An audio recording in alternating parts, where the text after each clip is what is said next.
இனிமே கண்ணை மூடிட்டு கடலை எண்ணெய் வாங்கலாம்.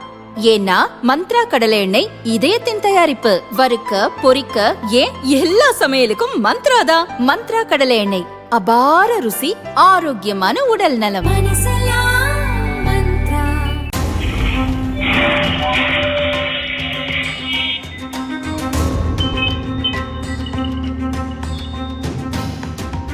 ஈரோட்டிலிருந்து 30க்கும் மேற்பட்ட பயணிகளுடன் சேலத்துக்கு இன்று காலை அரசு பஸ் புறப்பட்டது. சேலம் மாவட்டம் உத்தமசோழபுரம் சூளைமேடு பகுதியில் பஸ் சென்றபோது திடீரென பஸ் பிரேக் பிடிக்கவில்லை. இதனால் டிரைவரின் கட்டுப்பாட்டை இழந்த அந்த பஸ் சாலையின் தடுப்புகளை தாண்டி எதிர்ப்புற சாலைக்குள் பாய்ந்தது. அப்போது எதிரே வந்த பைக் மற்றும் ஒரு டெம்போ வேன் மீது பஸ் பயங்கரமாக மோதியது.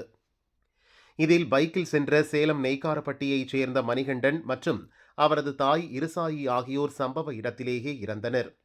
குலதெய்வ கோயிலுக்கு சென்று கொண்டிருந்த டெம்போ வேன் உருக்குலைந்தது. அதில் பயணம் செய்த விக்னேஷ், அமுதா, முருகன் மற்றும் 5 வயது சிறுமி நிதிஷ்கா மற்றும் 11 மாதமே ஆன பச்சிளம் குழந்தை ஜீவிகா ஆகியோரும் இந்த கோர விபத்தில் பலியாகினர். சம்பவ இடத்துக்கு விரைந்த கொண்டலாம்பட்டி போலீசார் மற்றும் மக்கள் காயமடைந்தவர்களை மீட்டு ஹாஸ்பிட்டலுக்கு அனுப்பி வைத்தனர். இறந்தவர்களின் உடல்கள் சேலம் அரசு ஹாஸ்பிட்டலுக்கு பிரேத பரிசோதனைக்காக அனுப்பி வைக்கப்பட்டன.